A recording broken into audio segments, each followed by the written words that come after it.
কি রে করিম, কি করতেছস? ঘাস খাইতেছস কি জন্য? স্যার আজকে 3 দিন ধরে স্যার পেটে কোনো দানা পানি করে না স্যার। অনেক খিদার জ্বালা এসে ঘাস খাইতেছি স্যার। কি কস? চল আমার সাথে চল, আজকে তোরে এসে ভালো ভালো খাবার খাওয়াবো আমি আজকে।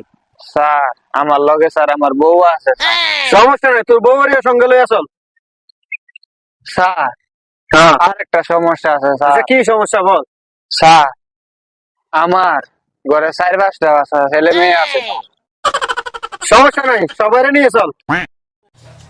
কি জানি খাওয়া আল্লাহই জানে। কি ভাবতেছস?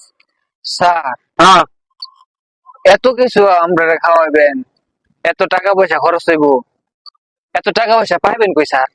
আর এত কিছু চিন্তা করিস না তো তুই। তোর 14 পুরস্কার শেষ করতে পারবে না। আমার বাড়ির পিছনে জাস্ট বাগানে যত সব গাছ আছে সব তোদের আজকে।